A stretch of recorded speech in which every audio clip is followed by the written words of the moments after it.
안녕하십니까. DSBA 연구실 석사과정 천재원입니다. 오늘 여러분들께 소개해드릴 논문은 Prompt Trainer, Training Large Language Model Prompts Through Visual Programming 이라는 논문입니다. 목차는 다음과 같이 진행해 보도록 하겠습니다. 먼저 프리리미너리입니다. 본 논문의 경우에는 이 Large Language Models A Survey라는 서베이 페이퍼에서 찾게 된 논문입니다. 페이퍼를 찾게 된 경위는 다음과 같은데요. 이제 왼쪽에 보시는 것처럼 LLM을 어떻게 사용할 것인가, 혹은 어떻게 증강해서 이 LLM의 성능을 더욱더 높여서 많은 것을 할 수 있게끔 할 것인가에 대한 작은 피규어였는데요. 그 중에 보시면 본 프롬 체이너라는 논문은 이 체인스라는 목록에서 이를 소개하는 하나의 방법론이자 논문으로 소개가 되었던 그런 부분입니다. 이 체인이 뭔지에 대해서 이 서베이에서 써놓기로는 linking multiple components, 그러니까 복잡한 태스크를 할 때 LLM이 한 번에 이걸 하도록 시키는 것이 아니라 그 태스크를 여러 개의 컴포넌트로 쪼개서 이것을 어떤 시퀀셜하게 수행을 하도록 만듦으로써 복잡한 태스크도 할 수 있게끔 한다라고 이해를 해주시면 될 것 같습니다. 그리고 그 컴포넌트라고 하는 것은 사실 모호한 개념이 될 수도 있는데요. 이 서베이에서는 그 LLM이 수행을 해야 하는 각 단계의 그 컴포넌트라는 것을 어떤 일종의 specific function이라고 얘기를 하고요. 그 체인의 인풋으로 들어가는 것과 아웃풋으로 들어가는 것은 각각 이제 앞과 뒤에 연결되어 있는 다른 체인 내에 있는 컴포넌트들과 이렇게 연결이 되는 그런 형태다라고 생각을 해주시면 될 것 같습니다.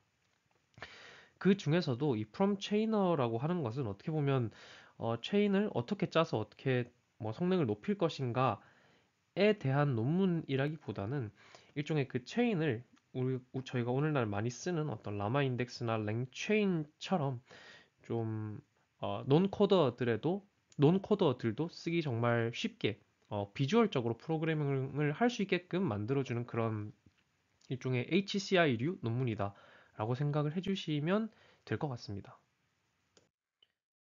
근데 사실 요즘은 뭐 앞서 말씀드린 랭체인이나 뭐 이런 체인에 대한 개념이 좀 잘 잡혀 있기 때문에 이것과 헷갈리시는 분들이 많지 않을 수도 있지만, 사실 저희가 LLM에서는 이 체인이라고 하면 사실 COT의 이 체인 오브 소트를 먼저 떠올리게 되죠. 그럼 이 체인이라는 것이 어떤 체인 오브 소트과 연관이 되어 있나라고 생각을 할 수도 있는데요. 사실 독립적인 관계다라고 생각을 합니다. 그래서 뭐 앞에서 말씀드린 체인과 같은 것 안에 LLM이 추론을 하게 시킬 때 체인 오브 소스로 뭐 실행을 시킬 수도 있겠죠. 그러니까 결론부터 말씀드리자면 체인 오브 소스과 이 체인과의 어떤 연관이 있냐라고 하면은 그렇다고 볼 수도 있는데 사실은 썩 그렇지는 않습니다. 그러니까 제가 그럴 수도 있다라고 말씀드린 이유는 이게 어떤 철학적으로 이걸 뭔가를 공유를 하고 있다라고 말씀을 드리고자 하는 것이고, 어떤 철학을 공유하고 있냐라고 하면 저희가 하는 것처럼 어떤 문제를 해결을 하게끔 유도를 한다라는 점에서 좀 비슷하다라고 볼 수가 있습니다. 앞에서 말씀드렸던 것처럼 체인의 경우에는 복잡한 태스크를 여러 개의 단계로 나눠서 그 단계들을 하나씩 정복해 감으로써 복잡한 문제를 해결할 수 있게끔 하는 그런 하나의 파이프라인을 만들어 준다라고 생각을 하면, 이 체인 오브 솥 같은 경우에도 사실 뭐 예를 들면 복잡한 수학 문제가 왔을 때 그것의 풀이 과정을 이렇게 생성을 하도록 뭐 유도를 함으로써 복잡한 문제를 해결을 할 수 있도록 돕는 것이죠. 근데 사실 그러한 철학 외에는 사실 어, 뭐 같다라고 볼 수 있는 부분은 없습니다. 그래서 정리를 하자면 COT와 같은 경우에는 하나의 forward step, 여기서 forward step이라고 한다면 하나의 어떤 싱글 퀘스천을 풀기 위한 A에 대한 A를 생성하는 데에 대한 그 forward step 자체를 체인화한다. 그러니까 중간 과정을 더 생성하게끔 한다라는 데 이의가 있습니다. 그리고 이렇게 뭐 chainified 된 여러 가지 그 중간 과정으로서의 텍스트 내지는 자연 텍스트를 저희는 뭐 리즈닝이다라고 부르는 경우가 많죠. 체인 오브 서트에선 그럼 뭘 체인화를 하는가? 어떤 문제 해결에 대한 전체 프로세스를 체인이파이 한다라고 할 수 있습니다. 그러니까 그냥 LLM이 있고 이 LLM을 어떤 체인화 한다고 하면 저희는 이 LLM을 가지고 뭐 어떤 프로토타입을 생각을 해보면 여러 개의 엔드포인트를 어, 어, 어떤 유저가 이 LLM을 동작을 한다라고 LLM을 사용을 한다라고 했을 때 그 유저의 여러 가지 어떤 요구사항들에 다 대응을 할 수 있게끔 여러 가지 엔드포인트들을 잘 구성을 해놓은 그런 파이프라인을 만들어 둔다. 라는 것이 사실 LLM을 체인화한다. 라는 것에 대한 설명으로 더 적합하다라고 말씀드릴 수가 있겠습니다. 예를 들면 뭐 이렇게 뭐 Math with App 같은 것을 만든다라고 하면 여기에 대해서 뭐 다양한 것들에 대해서 다양한 유저들의 인풋에 대해서 저희 LLM은 처리를 할 수 있어야겠죠. 사실 다양한 인풋에 대해서 처리를 하려면 단순히 이 LLM의 모든 유저의 인풋을 바로 집어넣는 거로는 확실히 제대로 할 수가 없겠죠. 이 오른쪽 위쪽에 있는 이런 여러 가지에 대한 요구들을 처리할 수 있게끔 엔드포인트를 짜주려면 중간중간에 파이프라인이 복잡하게 필요할 것이고 그 파이프라인 내에서 써야 할 수 있는 툴들도 되게 다양하게 있을 것입니다. 그러니까 이 LLM에게 어떤 상황에는 뭐 위키피디아 같은 툴, 뭐 어떤 경우에는 계산기, 뭐 내지는 어떤 경우에는 이런 리즈닝을 잘 생성을 할 수 있게끔 하는 이런 툴들을 이렇게 접붙여 줌으로써 LLM이 할 수 있는 능력, 그러니까 생성 능력을 최대한으로 끌어올릴 수 있는 이런 파이프라인화를 뭐 체인이라고 말씀드릴 수가 있겠습니다. 그리고 사실 뭐 오늘날의 에이전트라는 개념이 뭐 정립된 지 얼마 되지 않았기 때문에 뭐 뭐가 에이전트고 뭐가 아니다에 대한 논의는 크게 의미 없을 수도 있지만 쉽게 생각했을 때 에이전트의 경우에도 이런 체인과 밀접한 연관이 있겠죠. 사실 이 체인에서 어떤 상황에서 뭘 쓰고에 대한 것까지도 LLM이 자율적으로 이 시스템 내부에 있는 LLM이 자율적으로 생각을 해낼 수가 있다면 이건 좀 더 에이전틱한 체인이다라고 얘기를 할 수가 있을 것입니다. 그래서 길게 말씀드렸지만 이렇게 체인화를 시키게 되면 저희가 LLM을 가지고 실제로 어떤 프로덕트 레벨에서 정말 잘 동작하는 어떤 프로그램을 만들어낼 수도 있을 것입니다. 이걸 하기 위해서 뭐 라마 인덱스나 뭐 랭체인 같은 되게 좋은 접근성이 좋은 그런 프레임워크들이 많이 나왔지만 아직까지는 뭐 이런 ML 엑스퍼트가 아닌 다른 사람들이 쓰기에는 이런 최소한의 코딩이 들어간다라는 입장에서 그 LLM이 할 수 있는 건 훨씬 많음에도 불구하고 그 이점을 크게는 누리지 못하는 사람들도 많다라고도 생각을 할 수가 있을 것입니다. 여기까지가 이 논문이 공유하고자 하는 백그라운드였고요. 그래서 들어가서 이 논문에 대한 인트로덕션부터 말씀을 좀 드리자면 우선 짧게 소개를 드리도록 하겠습니다. 이 프롬 체이너의 경우에는 이런 얘기를 합니다. 이렇게 LLM을 체인화 시키는 것은 많은 논 ML 엑스퍼츠들도 이렇게 빠르게 어떤 프로그램에 대한 프로토타이핑을 할 수 있게끔 해줄 수 있다라고 얘기를 합니다. 이렇게 만들 수는 있어도 사실 이 저자들이 꼬집는 부분은 이 LLM의 체인화가 된 이 전체 파이프라인에 대해서 관장하는 것은 아직 어렵다라고 얘기를 합니다. 그렇기 때문에 결국에 이 저자들이 하고자 했던 것은 AI 어플리케이션으로 프로토타이핑을 하는 것에 대한 배리어를 낮추고자 했던 것이죠. 그러니까 랭체인이나 라마 인덱스보다도 더 쉽게, 그러니까 노코드로 노코드로 LLM 체인에 대한 파이프라인을 만들어야 할 필요성이 있다라고 얘기를 하는 것입니다. 그래서 사실 이 저자들이 했던 것은 그렇게 할 수 있는 어떤 툴, UI UX에 대해서 굉장히 노코더들에 대해서도 프렌들리한 그러한 툴을 만들었다. 라는 점에서 컨트리뷰션을 가져가는 그런 HCI 분야의 논문이고요.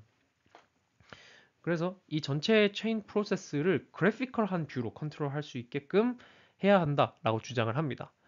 이렇게 그래피컬하게 다루는 데 있어서 저자들이 핵심으로 가져갔던 거에서는 두 가지의 뷰 포인트를 가지고 갈 수 있게 해주는데요. 첫 번째 뷰는 이제 체인 뷰라고 해서 전체 파이프라인을 이제 오케스트레이트 할 수 있게끔 보여주는 그러한 뷰를 넘어서 이제 노드 뷰로 하면은 앞에서 말씀드린 각각의 컴포넌트들에 대해서 어떻게 컨트롤을 할 것인가에 대한 그런 어떤 화면을 제공을 해준다라고 생각을 해주시면 될 것 같습니다. 그리고 이렇게 말씀드린 이런 각각의 컴포넌트, 뭐 체인 뷰나 노드 뷰 같은 경우에는 노코더 유저들을 돕기 위해서 잘 디자인이 되었다라고 얘기를 하고 있고요. 이걸 하기 위해서 뭐 당연히 그랬겠지만 여러 명의 뭐 엔지니어들이나 디자이너들과 뭐 케이스 스터디를 진행을 했고 실제로 뒤에서 보시는 뭐 유즈 케이스들에 대해서도 실제로 어떤 프롬프트 기반의 LLM 어, 프로그램을 짜보지 않은 사람들의 경우에도 쉽게 이걸 사용을 해서 프로토타입을 만들 수 있었다라는 것을 보여주고 있습니다. 그래서 여기까지 보면 사실 저도 어, 이 체인에 대한 공부를 좀 해보고 싶어서 이렇게 논문을 봤지만 어떻게 보면은 전반적으로 도큐먼트 같은 느낌이 드는 논문이기도 합니다. 어떤 프로그램의 도큐먼트 같기도 한데요. 그러니까 여기까지 보면 사실 기존에 저희가 많이 봐왔던 데이터 사이언스나 AI에 대한 논문들이 지금까지 되게 많이 취해왔던 그런 방향이나 접근과는 다른 걸 알 수가 있습니다. 사실 이런 게 뭐 애초에 이 논문이 나온 베뉴 자체가 이 HCI 필드의 베뉴이기 때문에 그런 데서 차이가 있지 않나라고 생각을 했었고 뭐 새롭게 보는 영역이니만큼 그냥 좀 열린 마음으로 보고자 했었다 어, 라고 저는 이제 기억이 나는 것 같네요. 그래서 이제 방법론을 좀 살펴보자면 결국 이 논문 저자들이 하고자 했던 풀려고 했던 이런 코어한 챌린지에는 이런 게 있습니다. 그러니까 사실은 이 체인을 관장하는 데 있어서 어떤 것들이 중점적으로 힘들었냐라고 얘기를 해보면 일단은 유저들이 이 LLM의 어빌리티에 대한 멘탈 모델을 가지고 있어야 된다라고 얘기를 합니다. 이 멘탈 모델이라는 것은 사실 저희가 체인화를 한다라는 것은 LLM과 LLM 뭐 주변에 있는 여러 툴들로 인해서 만들어지는 전체 어떤 복잡한 파이프라인이 될 것이고 유저는 그 파이프라인에 대해서 명확하게 어디서 어떻게 흘러가는지에 대한 그런 모델을 가지고 있어야 된다라고 얘기를 합니다. 이게 좀 힘들 수 있는 이유는 결국에 이 LLM이라는 것은 저희가 생각했을 때는 어떤 추상적인 어떤 인풋이 들어와서 아웃풋이 이렇게 이렇게 나올 것이다라고 대강 추상적으로만 생각을 하지만 결국 LLM이 뭐 여러 개가 붙는다 하더라도 결국 거기에 들어가는 인풋과 아웃풋은 어떤 스트링 포맷의 인풋이자 스트링 포맷의 아웃풋이 나온다 라고 정해져 있다라고 말씀드릴 수가 있을 것 같습니다.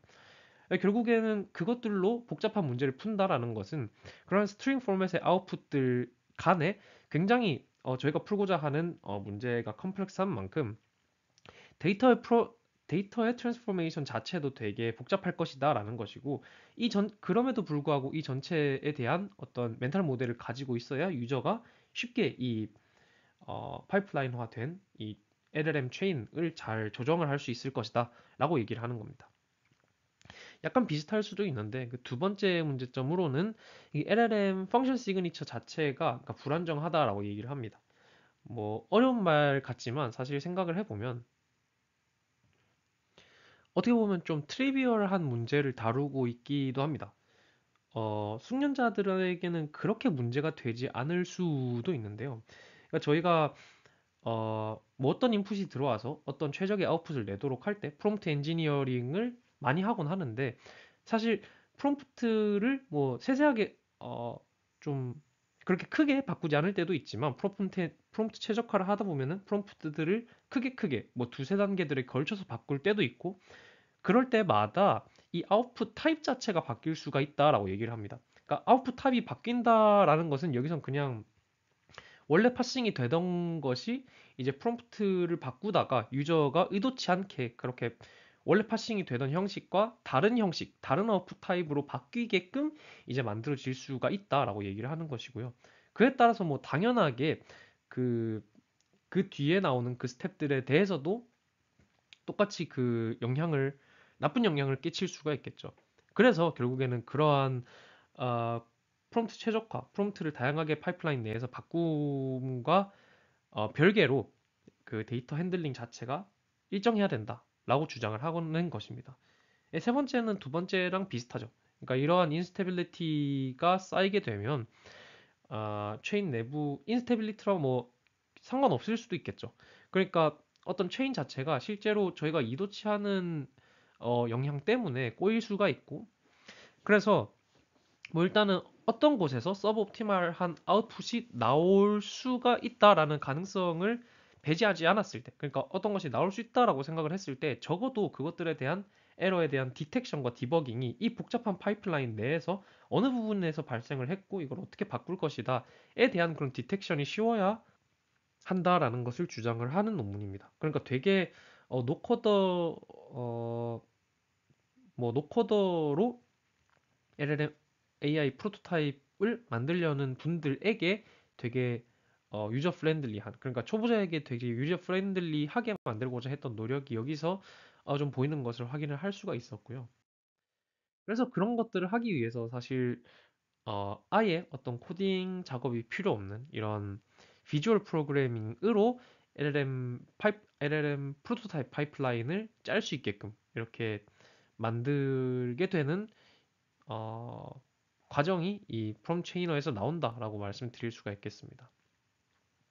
그래서 거기서 뭐 만든 이 인터페이스의 경우에는 이런 식으로 만들어지고요. 그러니까 하나의 파이프라인이 이렇게 왼쪽과 같은 체인 뷰와 그 각각 체인 뷰 내부에 있는 저 컴포넌트, 즉 저 노드들에 대해서 각각 오른쪽처럼 클릭해서 볼 수 있는 노드 뷰가 있다라고 말씀드릴 수가 있겠습니다.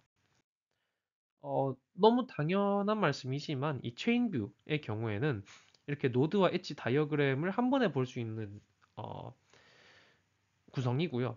그래서 체인의 스트럭처 자체를 보여준다라고 말씀드릴 수가 있겠습니다. 이렇게 되어 있다 보니까 저희가 뭐 중간에 엔드포인트에서 어떤 걸 추가를 하거나 제거를 하고 뭐 노드와 노드 간을 연결하고 이런 것들을 여기서 손쉽게 그냥 클릭 앤 드롭 같은 쉬운 방법으로 수행을 할 수 있겠다라고 생각을 하실 수가 있을 것 같고요. 그리고 사실은 저 노드 각각을 어떻게 짤 것이냐도 되게 중요하겠죠. 그래서 떤 선택된 노드들에 대해서 구체적으로 뭐 어떻게 할 것이냐, 뭐 여기에 LLM이 들어가는 노드라면 이것들에 대한 프롬프트는 어떻게 짤 것이고, 밑에 보시는 것처럼 뭐 스타보드 같은 것들도 코딩 없이 이렇게 단순하게 할 수 있게끔, 뭐 앞에 프롬프트 같은 것도 이렇게 알기 쉽게 눈으로 바로 봤을 때 보이게끔 하는 그런 구조를 가지고 있는 걸 확인을 할 수가 있습니다. 그래서 여기서는 설명을 위해서 케이스 스터디를 진행을 하는데요. 그래서 결국에는 저희가 이런 프롬 체이너를 가지고 어떤 파이프라인을 만들었을 때 어떤 식으로 구성이 되는지를 여기서 확인을 할 수가 있습니다. 이 케이스 스터디에 사용된 뮤직 챗봇에서의 시나리오는 이러한데요. 그러니까 음악에 대한 어떤 대화를 할 수 있는 챗봇을 만들되 음악 관련이 아닌 그냥 지챗 같은 것도 할 수 있어야 된다라고 얘기를 하고요. 그래서 그 시나리오에서 다룰 수 있는 쿼리는 아래 보시는 저런 네 가지 타입 정도를 다루는 것을 일단 프로토타이핑을 한다라고 생각을 해주시면 될 것 같습니다.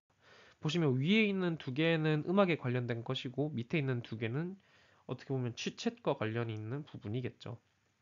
그래서 이 체인 뷰에 대해서 좀 플로우를 설명을 드리자면 일단 이렇게 노란색으로 표시된 유저의 인풋이 뭐라고 들어오는가, 그러니까 유저 쿼리가 어떻게 되는지부터 이렇게 시작을 하겠죠. 여기 보시면 앞에서 말씀드렸던 네 가지 시나리오에 대한 질문이 들어오는 걸 확인을 할 수가 있고요. 이 질문이 들어오면 이제 2번 브랜치로 넘어가게 됩니다. 2번 브랜치에서는 이제 질문에 대한 어떤 분류를 진행을 하는데요. 그러니까 사실 이건 프로토타이핑의 단계이기 때문에 네 가지의 시나리오밖에 없고, 그래서 각 네 가지의 시나리오 중 어떤 시나리오에 해당되는 쿼리인지를 이 브랜치에서 우선적으로 먼저 카테고리화를 한다라고 말씀드릴 수가 있을 것 같고, 일단은 크게 그 네 가지의 종류 중에서 이제 음악에 해당되는 질문인지 아닌지를 이제 구분하는 이걸 클래시피케이션을 하는 그런 노드라고 생각을 해주시면 될 것 같습니다. 그리고 이 클래시피케이션 자체도 LLM을 통해서 하는 것을 아실 수가 있고요. 그래서 여기 보시면은 지금 밑에 그 current output 쪽에 보시면 이 유저의 쿼리 중에 뮤직에 관련되었던 쿼리의 경우에는 is music이라는 키가 앞에 붙는 걸 보실 수가 있고, 그리고 not music, 그러니까 치챗에 관련된 그냥 유저의 쿼리의 경우에는 not music이라는 키가 붙은 것을 확인을 할 수가 있죠. 그리고 각각 3번, 4번은 이제 3번의 경우에는 is music의 경우에는 좀 더 이제 세부적으로 뮤직에 대한 어떤 인텐션을 가지고 있는지, 그러니까 앞에서 저희가 봤던 시나리오에서는 어떤 음악을 틀어달라라는 시나리오가 있었고, 음악에 대한 인포메이션을 찾아달라는 시나리오가 있었으니 그 각각에 대한 카테고리화를 진행을 하는 곳이고, 그것에 대한 이제 카테고리화는 이제 LLM이 하는 것을 확인을 할 수가 있습니다. 뮤직에 대한 경우가 아니었을 경우에는 곧바로 일단 리스폰스를 제너레이션을 하는 그런 단계를 거치는 걸 확인을 할 수가 있죠. 네, 그래서 이렇게 음악에 대한 질문이 들어왔을 때는 앞에서 말씀드렸던 것처럼 뮤직에 대한 인포메이션을 찾는 것이냐 아니면 음악을 틀어달라라는 것이냐에 대한 두 가지의 경우가 있었고 이 위쪽 갈래 그러니까 음악을 찾아달라는 갈래에 대한 질문이 들어왔을 때는 그것에 대한 아웃풋을 생성을 하는 것을 확인을 할 수가 있습니다. 그러니까 여기서의 질문은 뭐 어떤 가수에 대한 질문이 들어왔고, 어떤 장르에 대한 가수가 누구누구 있냐라는 질문이 들어왔고, 그것에 대한 팩추얼한 앤서를 LLM이 직접 바로 생성을 하는 것을 확인을 할 수가 있겠죠. 이런 것도 뭐 사실 여기는 LLM이 바로 생성을 하지만 외부 API를 통해서 어, 데이터베이스에서 정보를 가지고 오는 뭐 그런 노드도 추가를 할 수가 있겠죠. 일단 그건 없는 걸 확인을 할 수가 있고요. 이게 LLM이 생성을 해낸 뒤에는 뭐 필요에 따라서 이렇게 리스트 형태로 파싱을 해야 할 수도 있을 것이고 이런 걸 할 수 있는 그런 노드 그러니까 LLM이 아닌 LLM을 쓰는 것이 아닌 그런 노드들도 이렇게 있는 걸 확인을 할 수가 있습니다. 아래 갈래의 경우에는 이제 음악을 틀어달라라는 것이었기 때문에 음악을 트는 것과 관련된 필요한 정보를 LLM이 우선 생성을 한 뒤에 그러니까 주어진 유저의 쿼리 내에서 어떤 음악가의 어떤 음악을 틀어야 되는지에 대한 사실 엔티티를 추출을 하는 것을 생성형으로 이 6번 노드에서 하게 되는 것이겠죠.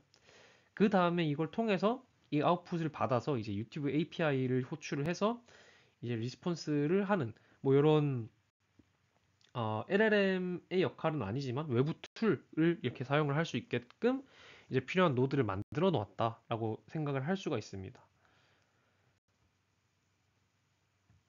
그리고 이렇게 아까 보셨던 치챗과 관련된 부분의 경우에는 바로 리스폰스를 생성을 한 다음에 그것에 대한 톡시시티를 걸을 수 있는 룰 베이스드하게 그런 안 좋은 답변을 걸을 수 있는 그러한 기능이 들어가 있는 걸 확인을 할 수가 있죠. 그래서 뭐 요 각각에서 어떤 단계에서 뭐를 썼다 이거 자체가 중요한 건 아니라 이게 이제 일단은 그럴듯한 파이프라인이다라는 걸 보여주고 있는 것이고요. 그리고 이 정도의 기능이 있는 노드들이 있어도 웬만한 것들은 다 프로토타이핑을 쉽게 할 수 있겠다라고 생각을 할 수가 있습니다. 그래서 여기에 쓰인 노드들을 보면은 이게 아래 표에 있는 이러한 기능들이 있는 노드들을 바로 쓸 수 있게끔 제공을 하고 있다라고 얘기를 하고 있는 것이고요. 그러니까 이렇게 보면 사실 LLM 자체는 여기 있는 제네릭이나 클래시파이어 두 가지의 이제 형태로 사용을 할 수 있게 되어 있고요. 제네릭의 경우에는 실제로 자연어를 생성하는 역할을 하는 LLM이 있는 노드이고 LLM 클래시파이어라는 것은 어떤 유저가 유저가 아니라 이 프로토타이핑을 하는 파이프라인을 설계하는 사람이 여기에는 어떤 자동으로 들어온 텍스트에 대해서 내가 원하는 대로 카테고리화를 할 수 있으면 좋겠다라는 곳에서 쓸 수 있는 그런 노드이겠죠. 그리고 밑에 헬퍼들을 보시면 저희가 일반적으로 프로토타이핑을 할 때 많이 쓸 그럴 헬퍼들이 있는 걸 확인을 할 수가 있습니다. 그러니까 저희가 뭐 예를 들면 좀 더 고차원적으로 커스터마이징을 하고 싶다라고 하면 밑에 있는 제네릭 자바스크립트, 그러니까 자바스크립트 펑션을 직접 짜서 여기서 뭐가 돌아가게끔 할 수도 있을 것이고요. 아니면 뭐 프로세싱 같은 것도 앞에서 말씀드린 것처럼 데이터 트랜스포메이션을 잘 할 수 있도록 도와주는 펑션들이 있는 걸 확인을 할 수가 있습니다. 그 외에도 이제 뭐 유튜브 API를 호출하는 것에도 볼 수 있었다시피 API를 호출하는 것들도 있고 뭐 데이터 인풋 같은 거를 이제 당연히 정의를 하는 그런 노드들도 있겠죠. 그리고 노드 뷰에서는 그러면 어떤 것을 제공을 하느냐? 결국에 이 노드들 각각이 이 전체 프로세스가 잘 돌아가게끔 하는 것이기 때문에 이 노드 하나하나를 잘 컨트롤을 할 수 있게끔 하는 것도 굉장히 중요할 것이다라고 생각을 할 수가 있고요. 뭐 이런 디자인과 같은 경우에는 뭐 크게 ABC와 같은 뷰를 제공을 한다라고 얘기를 하고 있습니다. 특히 그 앞에서 말씀드렸던 그 데이터 타이핑이 뭐 프롬프트에 따라서 바뀔 수가 있다라고 말씀을 드렸는데 그런 걸 좀 방지해주고자 노코더 분들이 에게 이걸 맡겼을 때 좀 예상되는 타입의 변동 같은 걸 최소화하게 하기 위해서 이렇게 인풋과 아웃풋에 대해서 좀 연결되도록 디자인을 짜두었다라고 얘기를 하고 있는 부분이고요. 특히 그리고 앞에서 말씀드린 것처럼 캐스케이딩 되는 에러를 막게 하기 위해서 되게 많은 방법으로 이 노드에서 어떤 비정상적인 혹은 비정상적인 활동이 감지되었는지 내지는 디버깅을 실제로 할 수 있게끔 하는 그런 다양한 어, 오류를 감지할 수 있는 툴들을 가지고 있다라고만 생각을 해주시면 될 것 같습니다. 그래서 실제로 유저 피드백 세션을 가져보는데요. 일단 4명의 파티시펜트들을 가지고 이 프롬 체이너를 직접 써보게 합니다. 이분들은 일단은 3명은 일반적인 디자이너이고요. 1명은 실제 디벨로퍼입니다. 그렇다고 해서 이들이 엄청나게 이 AI 프로토타이핑을 하는 데에 있어서의 전문가 수준은 아니었다라고 얘기를 하고요. 그러니까 non-trained prompt를 가지고 LLM을 어느 정도 써본 그런 prior experience 정도가 있는 사람들을 모집을 했다라고 얘기를 합니다. 그리고 시작을 하기 전에 이 프롬프트 트레이너를 잘 쓸 수 있게끔 하는 30분의 프레퍼레이션 시간을 가졌다라고 얘기를 합니다. 여기서는 인터페이스에 대한 튜토리얼, 저희가 아까 봤던 것과 같은 내용들을 들은 다음에 그리고 어, LLM을 여러 번 이렇게 체인화를 해서 돌려야 풀 수 있는 그런 태스크를 준비할 수 있게끔 각자가 구상할 수 있는 시간을 주고요. 그리고 체인화에 대한 이제 감을 좀 익힐 수 있도록 그 프롬프트들을 이렇게 저렇게 뽑아보는 그런 시간을 가졌다라고 합니다. 이걸 한 30분 정도 가졌다라고 하고요. 그 다음에는 이제 프롬프트 체인화에 대한 어떤 효과성을 보기 위해서 이렇게 실제로 하면서 이 프롬프트 체인화를 쓰는 사람들의 어떤 생각을 하는지 실제로 그 말을 실시간으로 들어서 이제 기록을 하는 그런 방식으로 테스트를 진행을 했다라고 얘기를 합니다. 그래서 뭐 크게 중요한 건 아니지만 여기서도 뭐 수식적으로 의미 있는 걸 가지고 수학적으로 통계적으로 의미 있는 결과를 가져와서 우리께 뭐 좋다 이런 걸 하는 얘기가 아니기 때문에 뭐 유저의 유세지가 뭐 이랬다 정도의 분석을 하는 파트가 이제 뒤에 진행이 됩니다. 그래서 평균적으로 이 체인에 사용된 노드의 개수는 뭐 5.5개가 있었고 그중에서 뭐 헬퍼 노드도 본인들이 이제 프리디파인드 했던 뭐 헬퍼를 많이 썼다. 그러니까 유저가 굳이 커스텀 노드들을 쓸 필요가 많이는 없었다라는 얘기를 여기서 하고 있는 것이고요. 그래서 밑에서 보시면 뭐 실제 그리고 그 중에서 LLM을 쓰는 LLM 노드 오퍼레이터의 경우에는 뭐 이런 식으로 사용을 했다라고 얘기를 합니다. 그래서 결론으로 넘어가자면 결국에는 이 논문 자체도 LLM을 가지고 어떤 어, 생산성을 좀 더 증대시킬 수 있게 하기 위해서 일반 사람들도 LLM을 잘 쓸 수 있게 하기 위해서 어떻게 해야 된다에 대한 걸 주장을 하는 논문이었고 그러니까 이런 걸 사실 어, 기존에 있었던 것들이지만 이렇게 LLM을 가지고 체인화 내지는 뭐 에이전트화를 해서 일반 사람들도 이렇게 쉽게 LLM을 가지고 좋은 여러 가지들을 쉽게 할 수 있게끔 하는 그런 프레임워크들이 있죠. 그런 게 이제 뭐 랭체인이나 라마 인덱스 같은 게 있었고 이런 게 계속해서 독자적인 생태계를 갖춰가면서 발전이 되고 있는 것을 확인을 할 수가 있습니다. 그런데 사실 요거는 저희가 어떻게든 이 체인을 저희가 원하는 대로 짜고 엔드포인트들을 구성을 해주는 것일 텐데 더 나아가서 이제 뭐 저희들이 연구자들 입장에서 생각해 보면 그것까지도 그런 파이프라인화를 할 필요도 없이 LLM이 그냥 알아서 모든 걸 그냥 디사이드 하면 좋겠다. 그러니까 어떤 걸 디사이드 해야 될지도 조차도 우리는 신경을 쓰고 싶지 않다. 모든 걸 자동화하고 싶다라는 생각을 할 수도 있겠죠. 그런 것과 같은 이제 연구 분야가 이제 제가 밑에 써놓은 뭐 에이전트 해선 뭐 LLM 애선 에이전트나 라지 액션 모델 뭐 LAM 내지는 LLM OS와 같은 연구 분야들이 계속 이제 발전을 할 수 있게 하는 추동력이 아닌가 하는 생각이 들었습니다. 네, 지금까지 프롬체이널 발표를 맡은 석사과정 천재원이었습니다. 감사합니다.